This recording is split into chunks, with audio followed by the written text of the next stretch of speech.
이 시간 우리를 이 자리에 불러주시고 우리의 사랑을 하나님께 고백합니다. 하나님, 이 시간 우리가 불렀던 이 찬양의 고백과 사랑의 고백이 예배를 마치고 돌아가는 시간 가운데 우리의 마음 가운데 더욱더 깊어질 수 있는 은혜를 내려 주옵소서. 이 시간 우리의 사랑 되시는 예수님의 이름으로 기도드립니다. 아멘. 네, 다시 한 번 더 금요 찬양과 경배 예배 나오신 모든 성도님들을 주님의 이름으로 환영합니다. 이 시간 한 번 더 이렇게 인사했으면 좋겠습니다. 예수님께서 우리의 사랑 되십니다. 함께 인사하겠습니다. 예수님께서 우리의 사랑 되십니다. 네, 한 번 더 이렇게 인사해 볼까요? 예수님께서 우리에게 생명을 주십니다. 고백하겠습니다. 예수님께서 우리에게 생명을 주십니다. 이 시간 함께 일어나셔서 하나님 말씀 같이 받도록 하겠습니다.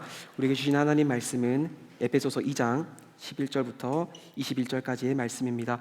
한 절씩 교독하여 읽고 마지막 절을 함께 읽겠습니다. 제가 먼저 읽습니다. 그러므로 기억해 보십시오. 여러분은 육신적으로는 이방 사람들이었고 육체에 행한 할례를 받은 사람이라고 불리는 사람들에게 할례를 받지 않는 사람으로 불리는 사람들이었습니다. 그 당시 여러분은 그리스도 밖에 있었고 이스라엘 백성으로부터 제외된 사람들이며 약속의 언약들에 대해 생소한 사람들이며 세상에서 소망도 없고 하나님도 없는 사람들이었습니다. 그러나 그때는 하나님에게서 멀리 떨어져 있던 여러분이 이제는 그리스도 예수 안에서 그리스도의 피로 가까워졌습니다. 그리스도는 우리의 화평이시니 자기의 육체로 둘을 하나로 만드신 분이십니다. 그분은 중간에 막힌 담 곧 원수된 것을 헐어내셨고 조문으로 된 계명의 율법을 폐하셨습니다. 이는 그리스도가 그분 안에서 이 둘로 한 새 사람을 창조해 화평을 이루게 하시고 십자가를 통해 이 둘을 한 몸으로 하나님과 화목하게 하셔서 자기 안에서 원수된 것을 없애버리시기 위한 것입니다. 그리스도는 오셔서 먼 데 있는 여러분에게 화평을 전하셨을 뿐 아니라 가까운 데 있는 사람들에게도 화평을 전하셨습니다. 이것은 그리스도를 통해 우리 모두 한 성령 안에서 아버지께 나아갈 수 있게 하기 위한 것입니다. 그러므로 이제 여러분은 더 이상 낯선 사람들이거나 나그네들이 아니라 성도들과 동등한 시민이요 하나님의 가족입니다. 여러분은 사도들과 예언자들의 기초 위에 세워진 사람들이요 그리스도 예수께서 친히 모퉁이 돌이 되셨습니다. 그리스도 안에서 건물 전체가 서로 연결돼 주 안에서 함께 자라 거룩한 성전이 됩니다. 여러분도 성령 안에서 하나님께서 거하실 처소가 되기 위해 그리스도 안에서 함께 세워져 가고 있습니다. 아멘. 기도하겠습니다. 하나님 아버지 감사합니다. 이 시간 모든 분열과 다툼을 없애시고 우리의 화평 되시고 우리를 하나로 부르신 그리스도의 사랑에 대해서 살펴보고자 합니다. 우리에게 지혜와 계시의 영으로 함께하여 주셔서 말씀을 받는 가운데 그리스도 예수를 아는 지식을 얻게 하여 주시고 우리 가운데 화평의 공동체가 또한 하나됨의 공동체 안에서 하나됨의 기쁨을 연합의 즐거움을 누리는 낮아짐 교회 될 수 있도록 하나님 함께하여 주옵소서. 이 모든 말씀 우리를 하나로 부르신 예수님 이름으로 기도드립니다. 아멘. 자리에 앉으셔도 좋습니다. 잠시 물 한 잔만 하고 시작하겠습니다. 네, 저는 오늘 여러분들과 함께 그리스도 우리의 화평이라는 제목으로 함께 하나님 말씀을 나누고자 합니다. 아마 지금쯤이면 눈치채신 분들은 이분이 에베소서를 가지고 계속 강의를 하고 있구나라는 것을 눈치채셨을 것 같습니다. 매번 이렇게 새롭게 본문을 정하는 게 절대 귀찮아서가 아니라 에베소서 말씀을 여러분과 함께 나누고 싶다라는 생각이 처음부터 계속 들어왔기 때문에 계속 나누고 있습니다. 오늘 말씀을 통해서 바울은 양극화 또는 분열에 대해서 다루고 있는데요. 오늘날 우리 사회가 가장 직면한 큰 문제 중 하나는 아마 양극화 또는 분열이 아닐까 싶습니다. 인종적인 차별보다는 오히려 정치적인 견해로 인한 분열, 그리고 특히 젠더 갈등 이런 것들이 굉장히 심각해지는 것 같습니다. 특히 유튜브나 인스타그램, 페이스북과 같은 소셜 미디어를 통해서 이러한 분열은 점점 더 과속화되고 있습니다. 왜냐하면 유튜브나 인스타그램 같은 소셜 미디어는 어떻게든 우리가 그걸 계속 더 많이 사용하게 하려고 우리를 이렇게 붙잡아 놓잖아요. 그래서 우리가 예를 들어서 강아지 영상을 한번 검색해서 보면 그 다음부터는 계속 강아지 영상이 추천으로 뜹니다. 또 제 지인 중 어떤 분은 그 나는 솔로라는 그 한국 프로그램을 되게 좋아하시더라고요. 그래서 그분의 이제 유튜브나 인스타그램을 보면 항상 나는 솔로와 관련된 영상이 이렇게 뜨곤 합니다. 왜냐하면 소셜 미디어가 우리가 좋아하는 것, 우리가 관심 있는 것을 알아서 다 추천해서 찾아주기 때문이에요. 그러면 점점 나는 내가 관심 있는 주제에 대해서는 점점 더 많이 알게 됩니다. 그런데 반대로 내가 관심 가지지 않는 주제에 대해서는 그렇게 알 기회를 놓치게 되죠. 왜냐하면 우리가 유튜브를 들어가는 순간 이미 유튜브는 우리가 너무 좋아하는 주제에 대한 우리가 동의하는 컨텐츠를 많이 보여주기 때문입니다. 그래서 소셜미디어는 우리의 삶을 점점 파편화시키고요, 분열시키는 데 영향을 줍니다. 그리고 우리는 소셜미디어를 통해서 편향된 정보를 습득할 가능성도 높아집니다. 그리고 굳이 나와 다른 생각을 가진 사람들과 대화를 나눌 필요도 못 느끼게 돼요. 그냥 얘기를 안 하면 되기 때문입니다. 그리고 그러면서 점점 내가 관심 없는 주제 또는 내가 동의하지 않는 컨텐츠에 대해서는 별로 관심을 가지지 않고 점점 양극화되곤 합니다.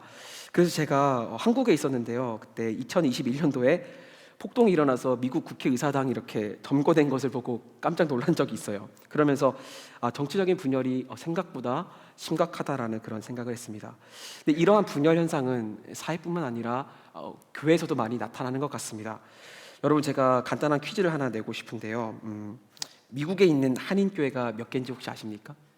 미국에 있는 한인교회가 혹시 제가 구글에 검색해 보니까 2,800여 개가 있다고 해요. 근데 여러분, 사실 교회는 하나죠. 어떤 분이 이런 질문을 똑같이 하셨어요. 여러분, 한국에 있는 교회가 몇 개일까요? 하니까 제가 속으로 한국의 교회가 몇 개일까라고 계속 생각을 하고 있는데 그분이 어떻게 말을 하셨냐면 여러분, 교회는 하나입니다. 왜 그걸 세고 계세요? 그러더라고요. 여러분, 교회는 물론 하나님의 은혜 안에서 우리가 다양성이라는 주제 안에 많은 교회가 있을 수 있지만 사실 하나님이 피로 사신 교회, 주의 몸된 교회는 하나입니다. 교회는 하나예요. 그런데 교회는 어쩌면 내 교회, 너의 교회, 다른 사람들의 교회는 많이 나누고 분열되는 것을 우리는 보게 됩니다. 그래서 분열의 문제는 사회뿐만 아니라 교회의 문제이기도 합니다. 그래서 바울은 에베소서 2장에서 분열의 문제를 다루고 있습니다. 바울은 어떻게 이 문제를 분석하며 해답을 내리고 있을까요? 저는 본문을 통해서 분열에 대해 세 가지를 말씀드리고자 합니다. 첫 번째, 저는 본문을 통해 분열의 원인이 무엇인지 말씀드리겠습니다. 두 번째로 여기에 대한 하나님의 해결책이 무엇인지 말씀드리겠습니다. 그리고 마지막으로 그것을 가능하게 하신 궁극적인 원인이 무엇인지 말씀드릴 겁니다. 하나씩 살펴보며 은혜를 나누도록 하겠습니다. 첫 번째입니다. 분열의 원인에 대해서 말씀드리겠습니다. 에베소 교회는 유대인과 이방인이라는 두 인종적인 그룹으로 나뉘어서 갈등을 겪고 있었습니다. 본문 11절인데요. 제가 읽어드리겠습니다. 그러므로 기억해 보십시오. 여러분은 육신적으로는 이방 사람들이었고 육체 행한 할례를 받은 사람이라고 불리는 사람들에게 할례를 받지 않은 사람으로 불리는 사람들이었습니다. 바울은 지금 헬라인들, 그러니까 로마 사람들에 대해서 뭐라고 하냐면 여러분은 이방 사람들입니다 라고 합니다. 그런데 여러분, 이방인이라는 표현은 굉장히 모욕적인 표현이었어요. 왜냐하면 너희는 바깥 사람이라는 거예요. 너희는 비주류라는 겁니다. 여러분, 유대인들의 시각에서 유대인들은 로마인과 헬라인들에 대해서 그들은 이렇게 말했습니다. 너희는 이방인이다. 그런데 잘 생각해 보면요, 헬라인들을 이방인이라고 부르는 것은 조금 말이 안 됩니다. 왜냐하면 지금 유대인들은 로마의 식민 지배를 받고 있습니다. 유대인들은 에베소라는 도시에서 소수에 불과합니다. 반대로 헬라인들과 로마인들은 주류였습니다. 그들은 다수였습니다. 그리고 로마 사람들은 당시에 엄청난 건축 기술, 또 지중해 패권을 장악한 군사력, 경제력 등 많은 유산들을 가지고 있었습니다. 그런데도 유대인들은 헬라인과 로마 사람들을 향해서 너희는 이방인이다, 너희는 비주류다 라고 말을 해요. 깔보고 있는 겁니다. 조금 더 과격하게 표현해 보면 너희는 하나님도 모르는 오랑캐다라는 거예요. 무시하고 있습니다. 그러면 헬라인들 입장에서는 어땠을까요? 헬라인들 입장에서는 아니, 유대인들이 하나님의 말씀을 받았고 할례를 가지고 있고 그건 다 좋은데 왜 그걸 가지고 우리를 무시하지? 라고 하면서 서로 간에 갈등과 다툼이 있었습니다. 그래서 본문 14절을 보면요, 유대인과 헬라인 사이에서 원수가 되었다라고 합니다. 서로 갈등이 있었고 좋지 않았다는 거예요. 자, 그러면 무엇이 이런 증오를 야기했습니까? 유대인들에게 주어진 율법 때문이었습니다. 다시 말해서 그들이 받았던 하나님의 말씀, 그리고 구약의 율법, 할례 등 그 자체로 좋은 것이었는데 유대인들은 그것을 통해서 분열을 만들어냈습니다. 여러분, 율법은 선한 것입니다. 율법은 유대인들에게 선물로 주어졌고요, 유대인들은 하나님의 말씀을 지키면서 세상에서 하나님의 복의 근원이 되도록 부름을 받았습니다. 율법 자체는 너무나 선한 것이었어요. 그런데 오히려 유대인들은 그것을 근거로 하여 교회의 분열을 만들어냈습니다. 하나님의 선물, 하나님의 선한 것이 사람을 무시하고 경멸하는 데 사용됐다라는 거예요. 그래서 유대인들은 이방 사람들, 헬라 사람들을 향해서 이렇게 경멸합니다. 경멸의 표현을 내요. 너희는 할례를 받지 않은 사람들이다. 자, 여러분, 왜 교회 안에서 분열이 생기고 왜 세상에서 분열은 끊이지 않는 걸까요? 어쩌면 우리는 그 자체로 선하고 좋은 것들을 절대적인 기준으로 만들어서 그것을 가지고 있지 않은 사람을 깔보고 무시하고 그들을 배제하는 데 사용하기 때문입니다. 반대로 나는 그것을 가지고 있기 때문에 나는 그것이 없는 사람들과는 다르고 나는 우월하다는 거죠. 나는 그들과는 다르다는 겁니다. 그리고 그것이 없는 사람은 열등하다라고 판단하게 되는 거죠. 이렇게 교회와 세상 속에서 분열이 생기게 됩니다. 갈등이 생겨요. 누가복음 18장에 보면 바리새인의 기도가 나옵니다. 그리고 이런 현상이 너무나 잘 드러나 있어요. 누가복음 18장 9절에서 바리새인들은 이미 자기가 의롭다고 생각하고 다른 사람들을 업신여깁니다. 여러분, 의로운 것 자체는 선하고 아름다운 겁니다. 왜냐하면 누가복음 1장에서 사가랴를 표현할 때 그는 의로운 사람이다라고 했습니다. 의로운 것은 잘못된 것이 아니에요. 그 자체로 좋은 겁니다. 그런데 바리새인들은 자기가 의롭다고 생각하고 그것을 바탕으로 남을 깔보는 데 사용합니다. 그리고 성전에 올라가서 기도합니다. 그의 기도의 첫 문장은 이렇습니다. 바리새파 사람은 서서 자신에 대해 이렇게 기도했다. 하나님, 저는 다른 사람들, 곧 남의 것을 빼앗는 사람이나 불의한 사람이나 간음하는 사람과 같지 않고 이 세리와도 같지 않음을 감사합니다. 영어 성경과 원어 성경을 보면 기도가 이렇게 시작합니다. 하나님 감사합니다.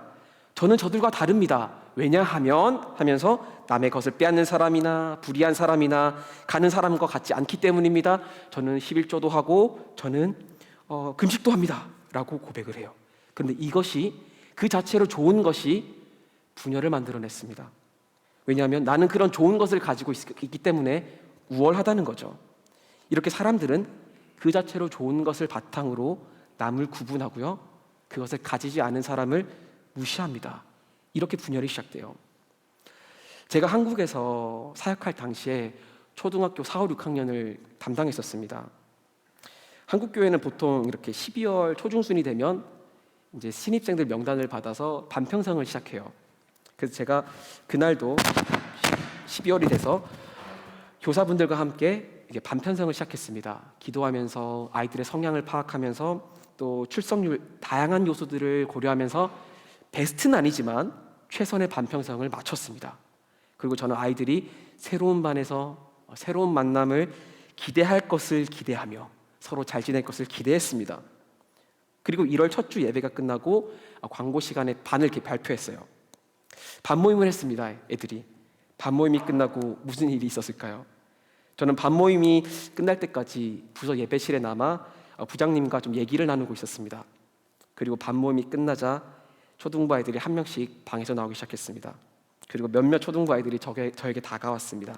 그때는 제가 전도사였거든요. 이렇게 따지기 시작했습니다. 전도사님, 반편성 혹시 전도사님이 했어요? 이미 이 질문을 받을 때부터 뭔가 잘못됐구나라는 것을 느꼈습니다. 그래서 다시 물어봤습니다. 왜 뭐 때문에 그러니? 그러니까 그 여학생이 반편성이 너무 마음에 안 든다는 거예요.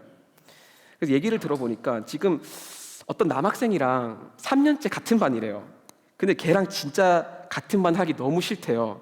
그래서 제가 그렇구나. 근데 3년 동안 같은 반이 된 것도 참 신기하다. 하나님 뜻이 있지 않을까? 그 친구랑 좀 마지막 1년이니까 서로 잘 지내봤으면 좋겠다라고 했어요. 그랬더니 그 학생이 한숨을 푹 내쉬면서 전도사님이 걔랑 1년만 같이 반모임하면 제가 무슨 말 하는지 알게 될 거예요 라고 했어요.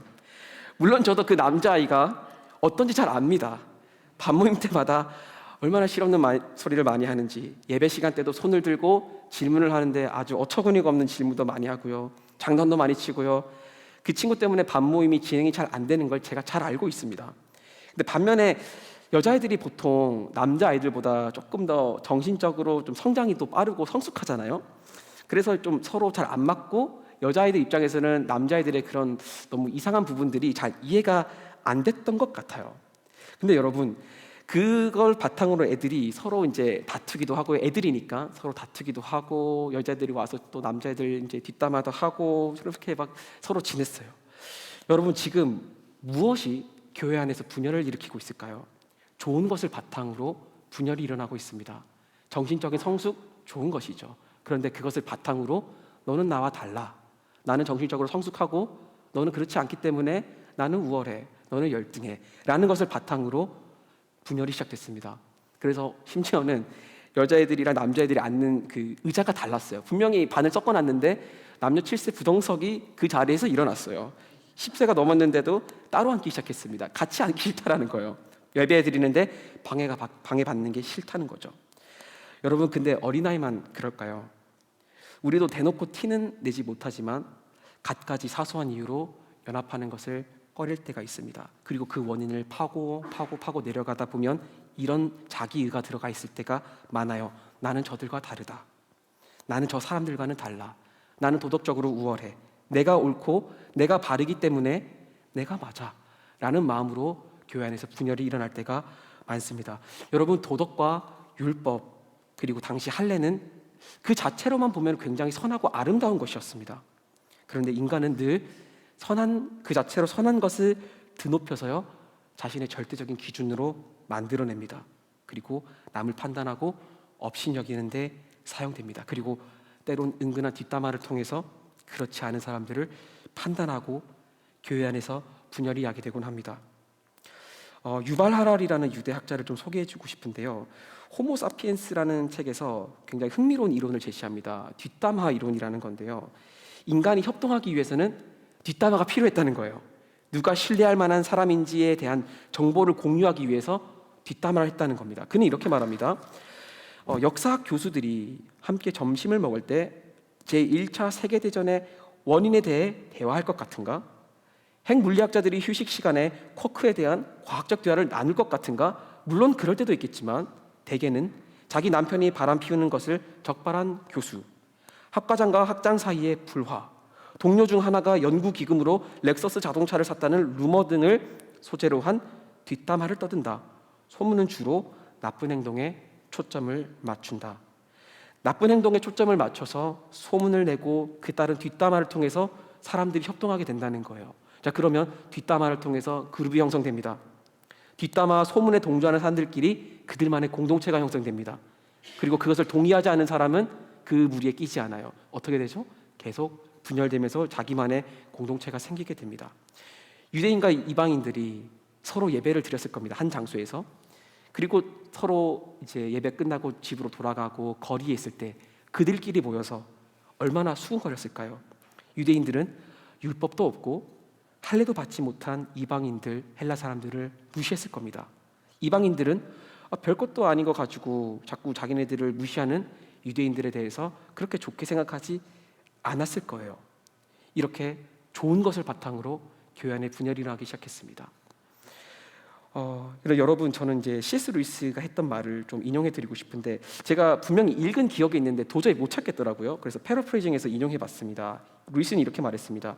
교회는 성자들을 모셔놓은 박물관이 아닙니다. 병자들을 모아놓은 병원과 같습니다. 우리는 교회 안에서 내 생각으로 도저히 이해가 안 되는 사람을 만날 때가 있어요. 내 생각과는 전혀 다르게 행동하는 사람을 만날 때가 있습니다. 그러면 서로가 이해되지 않고 서로 더 이상 대화할 수 없으면 우리는 어떻게 하죠? 대화를 단절합니다. 그리고 속으로 판단합니다. 나는 저 사람과는 달라. 나는 저 사람보다 도덕적으로 우월하고 내가 생각하는 것이 하나님의 뜻이야 라고 판단을 합니다. 하지만 루이스는 말합니다. 교회는 성자들을 기리기 위한 박물관이 아니라 병자들, 약한 사람들을 모아놓은 병원과 같다고요. 그래서 루이스는 교회야말로 사랑이 필요한 곳이라고 얘기합니다. 연약한 사람들이 모인 곳이 교회이기 때문이에요. 자, 정리하면 결국 인간이 가진 우월감은 분열을 만들어냅니다. 그 자체로 좋은 것이라 할지라도 인간은 그것을 절대화시킵니다.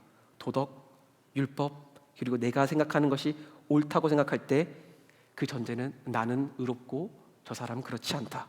저들은 틀렸다. 그리고 나처럼 생각하지 않은 사람들을 무시하고 분열합니다. 우리는 돈으로 은근슬쩍 사람을 구분하고 차별할 수도 있습니다. 학벌이 될 수도 있고요. 다른 모든 것이 될 수 있습니다. 이것이 바로 인간 안에 있는 우월감, 그리고 좋은 것이라고 할지라도 절대화시켜서 사람을 구분하는 것, 이것이 바로 교회와 세상 속에서 볼 수 있는 분열의 원인입니다. 자, 그럼 두 번째로 넘어가 보겠습니다. 하나님의 해결책은 어떤 것일까요? 살펴본 바와 같이 분열의 문제는 교회만의 문제는 아닙니다. 세상의 문제이기도 합니다. 하나님은 분열에 대한 하나님의 해결책에 대해서 말하기 시작합니다. 본문 14절에서 바울은 그리스도께서 우리의 화평이시며 자기 육체로 둘을 하나로 만들었다고 합니다. 15절과 16절을 함께 읽어봤으면 좋겠습니다. 읽어보겠습니다. 시작. 조문으로 된 계명의 율법을 폐하셨습니다. 한 세 사람을 창조해 화평을 이루게 하시고 십자가를 통해 이 둘을 한 몸으로 하나님과 화목하게 하셔서 자기 안에 원수된 것을 없애버리기 위한 것입니다. 아멘.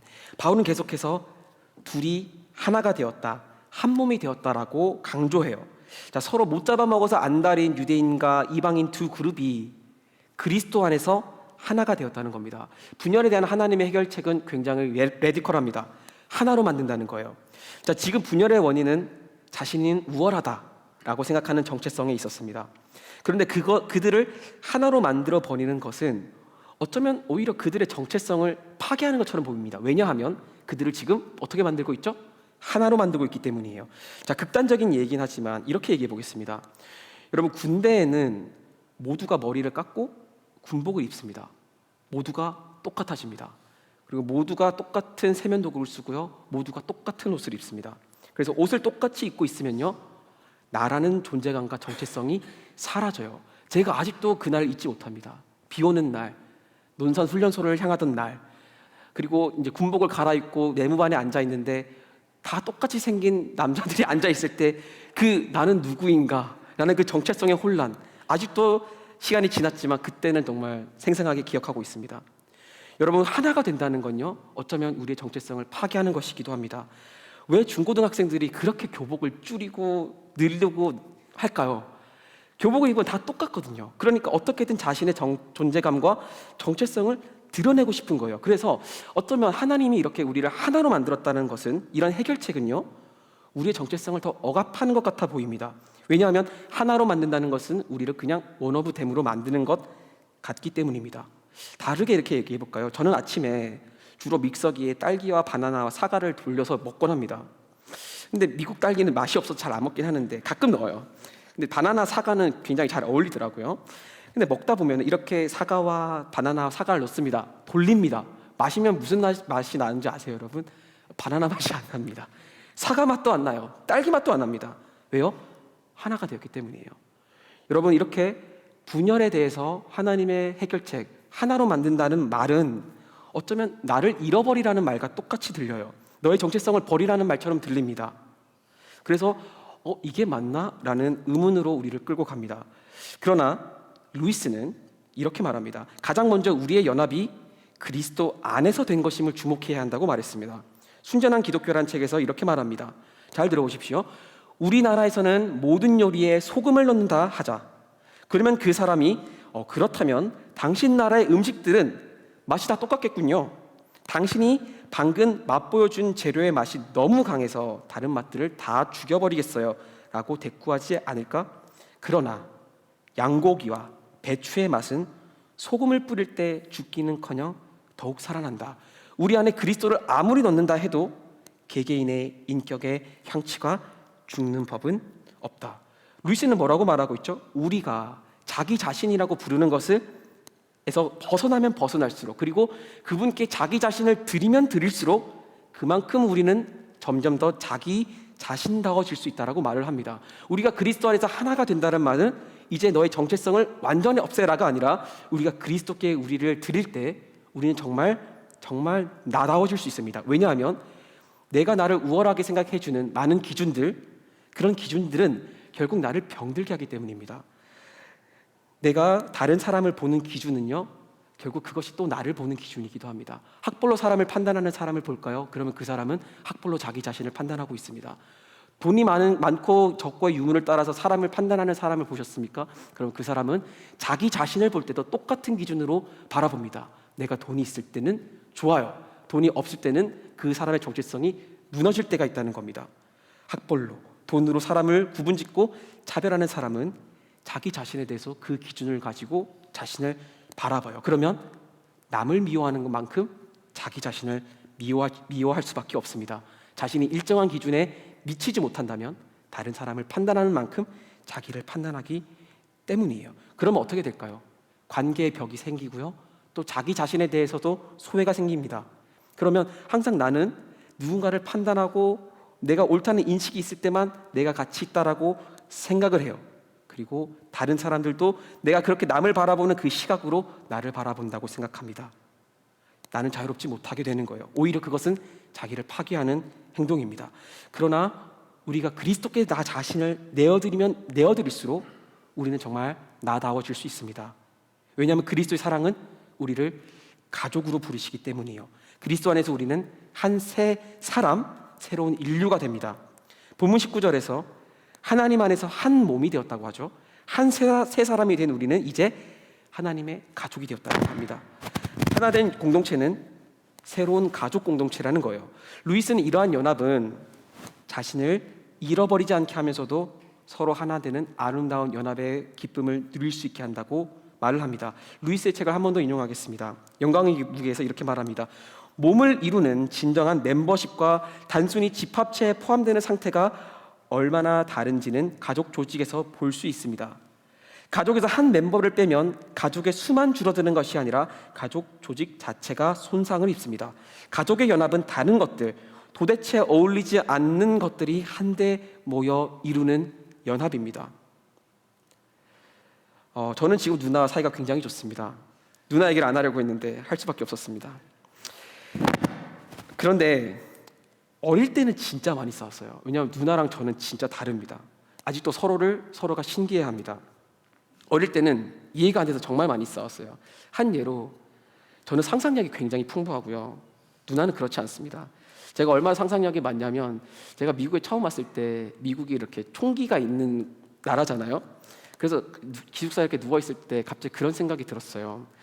만약에 여기 기숙사에 총을 든 강도가 들어오면 난 어떻게 탈출할 수 있을까 하면서 시뮬레이션을 생각해보는 그 정도로 제가 쓸데없는 생각을 되게 많이 해요. 그때도 한국에서 여름 휴가를 함께 가족들과 해변가로 보내기 위해서 갔습니다. 노을이 지고 있었습니다. 아주 노을이 예쁘게 지고 있었어요. 거기서 어떤 할아버지가 손잡볼로 되는 아이와 함께 해변을 걷고 계셨는데 할아버지는 해변과 좀 멀리 떨어진 모래사장에 이렇게 앉아 계시고 손자로 보이는 어린아이는 바닷가 근처로 이렇게 가가지고 계속 그쪽을 이렇게 어슬렁 거리는 거예요. 근데 저는 그 장면을 보면서 소설을 쓰기 시작했습니다.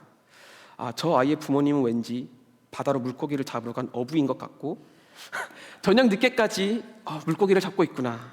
그리고 아이는 부모님이 보고 싶어서 해안가를 어슬렁 거리고 있고 할아버지는 그런 손자의 마음을 이해하는 듯 손자가 충분히 바닷가에서 시간을 보낼 수 있도록 앉아서 기다려주고 계시구나 라는 혼자서 그런 망상에 빠지고 숙소로 돌아와 누나에게 물어봤습니다. 누나 혹시 아까 바닷가에 앉아있던 할아버지랑 손자처럼 보이는 아이 봤어? 누나가 그런 게 있었어? 라고 하더라고요. 그래서 제가 할아버지와 손자가 있었어. 그러면 제가 제 생각을 얘기해 줬어요. 그러니까 누나가 너는 참 쓸데없는 생각이 많다. 소설을 써도 될 것 같아. 참 신기하다. 그래서 저는 반대로 누나에게 도대체 바닷가에서 뭘 했냐? 어떤 생각도 안 들었냐라고 하니까 그냥 있었대요. 그냥 바닷가를 봤대요. 그래서 어떻게 그럴 수가 있지라고 하며 저는 누나와 대화를 이어나갈 수 없었습니다. 누나는 오히려 그렇게 생각하는 너가 참 신기하다라고 했어요. 이렇게 저와 누나는 너무 다릅니다. 대화가 통할 때도 있지만 안 통할 때가 많아요. 그러나 가족이기 때문에 서로 어울리지는 않지만 그러나 우리는 연합의 기쁨을 누립니다. 서로 다르기 때문에 신기해하면서 기쁨을 누릴 수 있어요. 이게 가족이죠.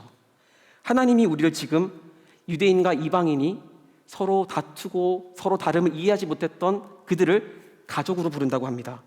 그러면 그들은 그 다름조차도 그 속에서 기쁨과 연합의 근거가 될 수 있다는 거예요. 여러분, 손은 몸 안에 있을 때 손이 됩니다. 발은 우리가 몸 안에 있을 때 발의 역할을 할 수 있어요. 마찬가지입니다. 우리가 그리스도 안에서 하나가 된다는 것은 우리가 진짜 그분의 몸이 된다면 정말 자기 자신이 될 수 있다는 겁니다. 우리가 그리스도 안에서 하나가 된다는 것은 이제 우리의 정체성이 모두 사라지는 것이 아니라 정말 나의 다름이 인정되고 나 자신이 될 수 있도록 약속해주는 놀라운 축복입니다. 그리고 어릴 때 제가 아무리 누나와 치고받고 싸워도 누나가 필드 트립 같은 수학여행을 가고 저 혼자 집에 남으면 뭔가 허전한 거예요. 뭔가 자존심이 상하는데 누나가 좀 보고 싶을 때가 있어요. 누나가 결혼할 때도 제가 뭔가 누나가 다른 사람의 가족이 된 것 같은 그런 생각이 들어서 조금 서운할 때가 있었습니다. 그죠? 누나에게는 절대 이런 말을 못했어요. 왜냐하면 전 경상도 사람이거든요. 그런 말을 할 수 없습니다. 부끄러워서 할 수 없어요. 근데 왜 이런 느낌을 제가 받을까요? 가족이기 때문입니다. 아무리 달라도요, 가족이라면, 하나님 우리를 가족으로 부르신다면 우리는 그 다름을 통해서 오히려 자신의 하나됨을 인정할 수 있고요, 그 하나됨 속에서 정말 자기 자신이 될 수 있습니다. 그래서 바울이 말하는 하나됨은 그냥 믹서기에 우리를 다 집어넣고 갈아버리는, 인격성이 사라지는 하나됨이 아니라 우리가 그리스도 안에서 새로운 가족이 되고 새로운 몸이 된다면, 그리스도께 나를 드린다면, 나를 드리는 만큼 우리는 그만큼 나 자신이 될 수 있습니다. 서로 다름을 보며 너는 나와 달라 업신여기는 근거가 아니라 그 사람이 있는 모습 그대로 받아주는 근거가 됩니다. 누가 높고 낮은지도 없습니다. 우리는 하나님의 가족이 되었습니다. 하나님이라는 그런 가족의 공동체 안에서 우리는 우리 자신의 우월감, 열등감에 나 자신을 잃어버리지 않고 정말 자기 자신이 될 수 있다는 거예요. 이것이 하나님이 분열의 가운데 있었던 교회에 내린 해결 방법이었습니다. 한 몸, 그리고 그리스도 안에서 가족이 된다는 것입니다. 고든 코넬의 많은 신학적 그리고 인종적 배경을 가진 학생들이 있습니다. 가끔 이런 토론을 할 때가 있어요. 유아 세례에 대해서 어떻게 생각하느냐, 방언에 대해서 어떻게 생각하느냐, 그런 토론을 하다 보면 굉장히 과열될 때가 있어요. 근데 과열되다가 우리가 이제 그 과열되는 토론이 멈추게 되는 딱 한 가지 단어가 있습니다. 예수님, 너 예수님 우리 구세주라고 믿지? 그럼 됐어. 끝. 돌아갑니다. 평화가 찾아옵니다. 서로 다름이 문제가 되지 않아요. 왜 그렇죠? 우리가 그리스도 안에 있기 때문입니다. 타이완계 미국인, 나이지리아계 미국인, 중국인, 레바논, 말레이시아 등등 각지에서 신학생들이 와요. 그러나 우리를 하나로 묶어주는 정체성은 우리가 그리스도 안에 있는 그리스도인, 하나님의 가족, 하나님의 공동체라는 겁니다. 그 정체성 안에서 우리는 한국인이 되고요, 중국인이 되고 미국인이 됩니다. 우리는 서로의 다름을 볼 때 그것을 바탕으로 남을 판단하지 않습니다. 오히려 이해하고 사랑하는 근거가 된다는 겁니다. 이처럼 하나님께서 분열의 해결책으로 주신 것은 우리를 한 몸, 하나의 공동체, 하나님의 가족으로 부르신 것입니다. 마지막 세 번째입니다. 무엇이 분열에서 이렇게 아름다운 화평과 연합을 가능하게 하는 근본적인 원인일까요? 본문 14절입니다. 한 목소리를 읽어볼까요? 시작. 그리스도는 우리의 화평이시니 자기의 육체로 그분은 중간에 막힌 다음 곧 원수된 것을 헐어내셨고. 자, 그리스도께서 우리의 화평이라고 합니다. 한국어 성경으로 읽다 보면 이 헬라어 원어의 느낌이 잘 살지 않아서 번역이 부정확하다기보다는 그냥 언어적인 차이인 것 같아요. 우선 이 구절은 이렇게 시작하는 게 맞습니다. 바로 이 사람이 우리의 화평이신지라. 왜냐하면 원어 성경에는 이제 아우토스라는 대명사가 딱 들어가 있어요. 헬라어라는 이 언어는 굉장히 독특해서요, 동사 안에 주어가 포함되어 있습니다. 그래서 주어를 쓰지 않아도 사람들은 동사만 보고 주어가 무엇이구나 라고 유추할 수 있었습니다. 그런데 그래서 헬라어 문장에서 주어는 자주 빠져요. 그래도 상관없거든요. 모두가 문맥을 통해서 주어가 무엇인지 알 수 있습니다. 그런데 헬라어 문장에서 주어를 정말 강조하고 싶을 때 주어를 명시해요. 특히 아우토스와 같은 3인칭 대명사는 주어를 매우 강조할 때 쓰입니다. 그러니까 14절에서 서로를 경멸하던 유대인과 이방인을 하나로 만든 주체가 누구인지를 지금 바울이 굉장히 선명하게 그림을 그려주고 있어요. 강조를 하고 싶은 거예요. 바로 이 사람이, 바로 이 그리스도께서 우리의 화평이 되셨다. 그리스도께서 육체로 십자가를 지심으로 둘이 하나가 되었습니다. 중간에 막힌 담, 원수된 것도 헐어내셨어요. 유대인들은 이방인이 성전 안으로 들어오는 것을 결단코 허용할 수 없었습니다. 그래서 성전 뜰에 커다란 담을 쌓고요. 당시 로마에서 사용되는 모든 언어, 히브리어, 헬라어, 아람어 등으로 담에 이렇게 큰 문구를 써놨습니다. 유대인 외에 이 담을 넘어오는 자는 곧 돌로 쳐 죽이리라. 그러나 이러한 끔찍한 인종적인 담을 그리스도께서 십자가의 죽으심으로 허물어 버렸습니다. 그래서 본문 16절에서는 십자가가 유대인과 이방인 사이에 원수된 것, 곧 서로 경멸하는 모든 마음을 없애버렸다고 합니다. 십자가에서 죽으신 건 예수님이신데 바울은 무슨 말을 하고 있죠? 십자가에서 서로 경멸하고 서로 구분짓는 모든 미움과 분열이 사라졌다라는 겁니다. 왜 그리스도의 십자가가 이런 분열을 해결하는 열쇠인 걸까요? 그리스도께서는 그 어떤 인류보다 우월하십니다. 그분은 창조의 원형이시고요. 인간뿐만 아니라 하늘의 천사들도 그리스도의 완전함에 비교할 수 없습니다. 그런데 그리스도께서는 죄인인 인간을 형제라고 부르기를 부끄러워하지 않으셨습니다. 히브리서 2장 11절입니다. 거룩하게 하시는 분과 거룩하게 된 사람들이 모두 한 분에게서 나왔습니다. 그러므로 예수께서는 이들을 형제들이라고 부르기를 부끄러워하지 않으시고, 자, 그리스도께서는 우리보다 무한히 높으시고 우월한 분이셨어요. 하지만 그분은 우리를 내려다보지 않으셨습니다. 우리를 구분짓지 않으셨습니다. 너희는 죄인이고 하나님의 뜻을 모르는 사람들이기 때문에 외인이다, 이방인들이다 라고 구분하지 않았습니다. 부끄러워하지 않았습니다. 오히려 우리를 그분의 형제로 부르고 있습니다. 그리고 우리를 자신의 가족으로 부르는 것을 마다하지 않습니다. 여러분, 그리스도와 같은 가장 우월한 인간의 그 창조의 원형께서 우리를 차별하지 않으셨습니다. 그렇다면 우리가 십자가를 바라본다면 우리 사람마다 가지고 있는 갖가지 우월감과 다른 사람과 나를 구분짓고자 했던 모든 기준은 산산조각 날 수밖에 없다라는 거예요. 왜냐하면 그리스도께서 우리를 대신하여 십자가를 지셨기 때문입니다. 정리하겠습니다. 십자가 안에서 인종적인 우월감은 사라집니다. 내가 가진 뛰어난 교육적 배경으로 말미암은 은근한 우월감도 없어져요. 내가 얼마나 도덕적으로 우월한지에 대한 신앙적인 우월감도 상관없습니다. 우리는 그리스도의 십자가를 바라볼 때 우리 모두를 형제라고 부를 수 있습니다. 우리는 그들을 배제할 수 없고 판단할 수 없습니다. 왜 그렇죠? 그리스도께서 우리를 배제하고 판단하지 않으셨기 때문입니다. 함께 그리스도를 바라봅시다. 그리스도 안에서 서로 하나 되는 연합의 기쁨을 맛보았으면 좋겠습니다. 함께 기대라는 찬양을 부르며 그리스도께로 나아갔으면 좋겠습니다.